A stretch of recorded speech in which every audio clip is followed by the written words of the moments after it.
What's good, Horror Horde? It's your boy Horror Gamer back with another video for you. And this video is going to be a little tough for me to do, but it's got to be done, I feel like. Um, this video is... Well, first, before I do anything, before I get into this video, I want to let everybody know that I got a big, two announcements. Announcement number one, I got something big planned for March. It's going to take some time. It's very time consuming, but it's going to be for all of March. So I'm actually in the process of getting it ready now, but it's going to be something big. It's probably going to be the biggest thing I've done yet for this channel. Okay, that's announcement number one. Announcement number two is starting tomorrow, I'm going to kind of like do another Let's Play as well on top of doing the Walking Dead Let's Play. So they're gonna coincide with each other. So I'm gonna be doing two Let's Plays. There'll be some times where you might get the Walking Dead Let's Play for like 3 days and then the other Let's Play for a couple days. But they're gonna be worked side to side with each other. And the game I'm gonna be Let's Playing is Doom 3.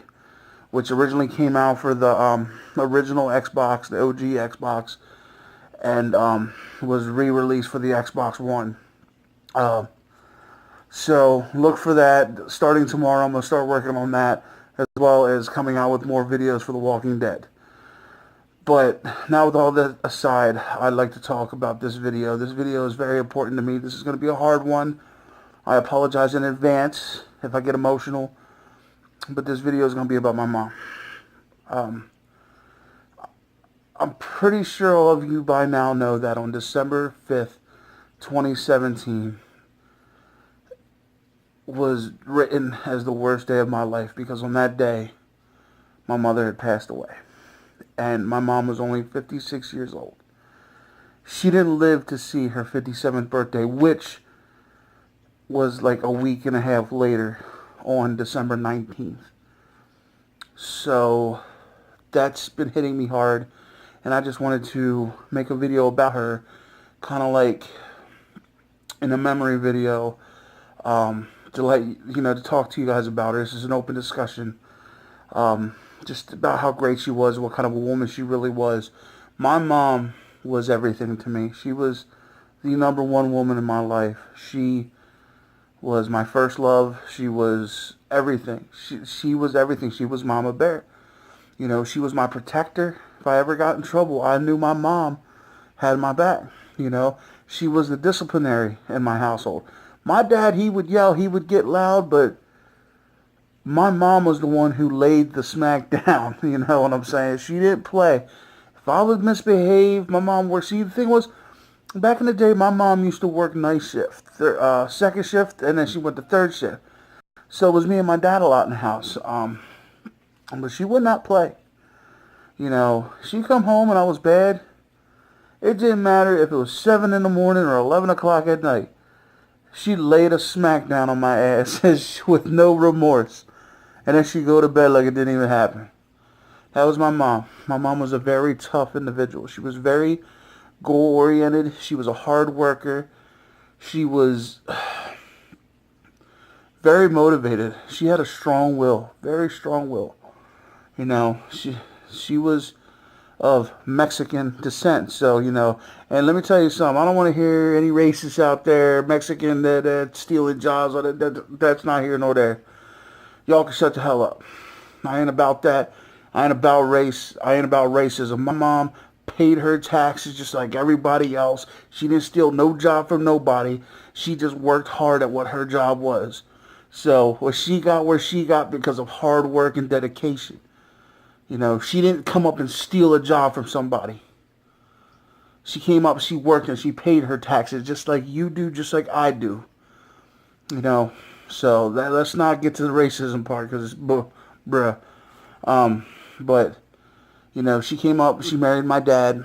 You know, she was staying in El Paso. My dad was stationed in Fort Bliss and in Texas, and they met, they fell in love, and right here, your boy Horror Gamer is a product of that love, you know what I'm saying? You know what I'm saying? No, I'm just kidding. But, so, at a very young age, I moved from El Paso to where I'm at now. Um, and as long as I can remember, my mom was in the business of helping people. She ran an ambulance, for free. She volunteered her time to drive an ambulance to help others. Didn't get paid for it. I can remember one Christmas that we drove the ambulance around to people who were less fortunate or were going through some kind of hardship, and we dropped off baskets of, fruits and toys for the kids. And that's the kind of person my mom was. She was hardworking, she was motivated, but she had a heart of gold. She would give the shirt off her back.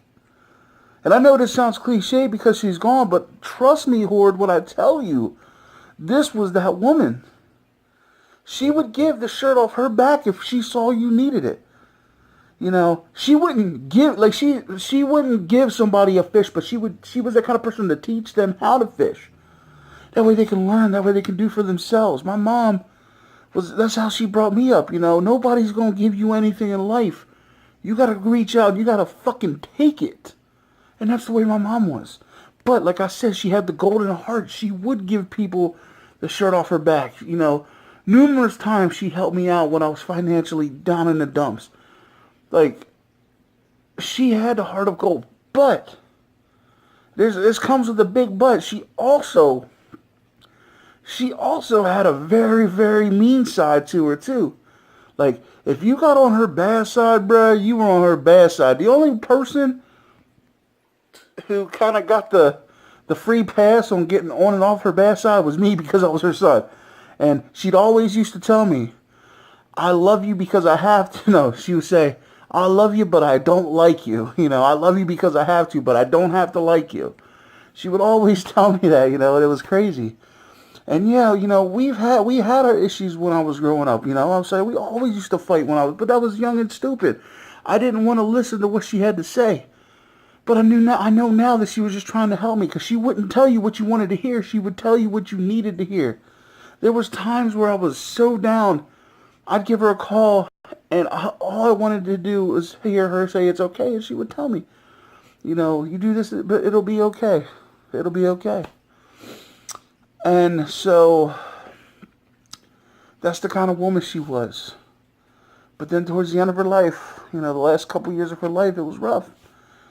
I remember when she first got the gastric bypass surgery, she healed up. She was, she was so happy. She was walking, she was losing weight, she was looking good, she was feeling good. She was loving life. She was grabbing life by the horns. And then one of her brothers were killed by the Mexican drug cartel. Yes, my uncles, her brothers, were federales in Mexico, and they were at war with the drug cartel. And as of every war, there's death,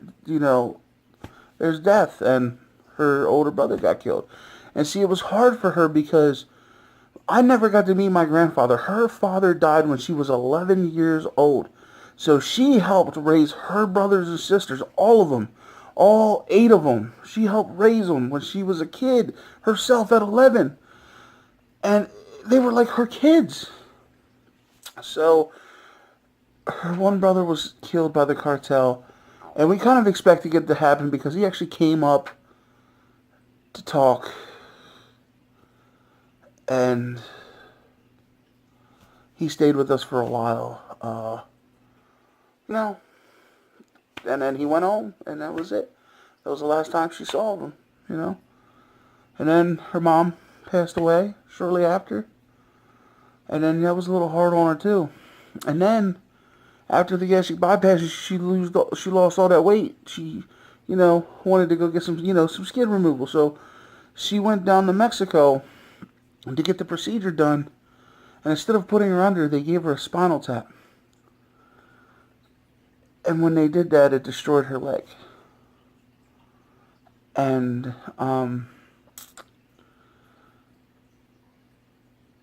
it was the beginning of the end for her. She couldn't work anymore. She had a colic disability. She was holding on to the hope for a little while that her leg would regenerate. Like they said there was a possibility. And she held on to that hope as long as she could. And it never regenerated. And then about 3 years ago, her little baby brother was killed by the cartel. And that was it.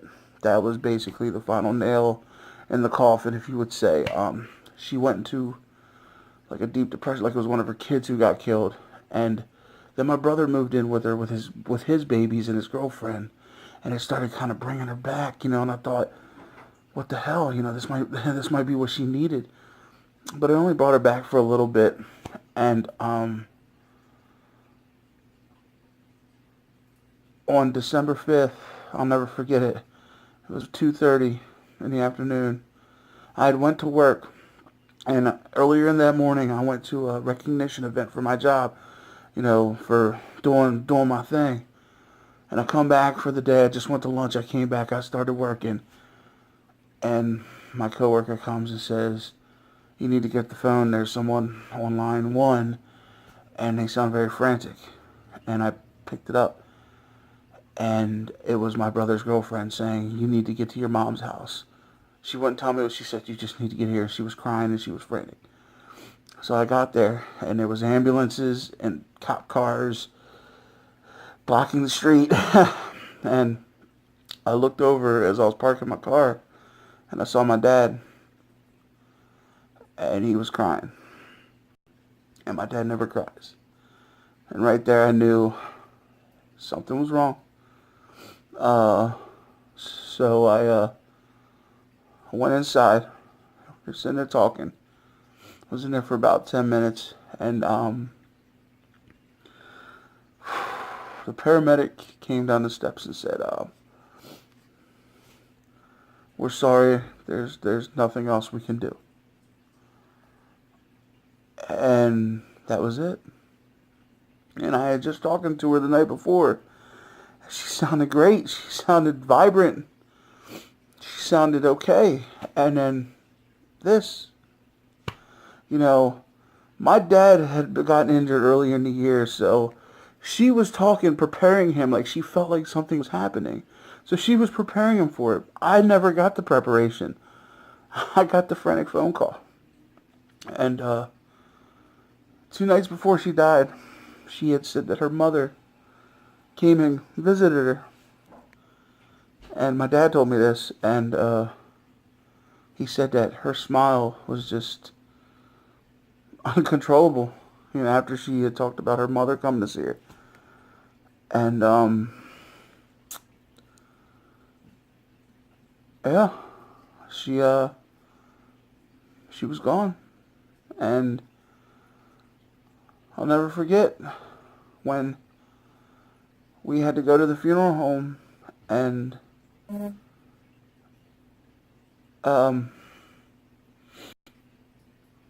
get everything ready for her funeral. And we had her cremated because nobody wanted a viewing, but they gave us a couple moments with her body, and I'll never forget when I walked up and I saw her laying there. She looked like she was sleeping, like she was at peace, and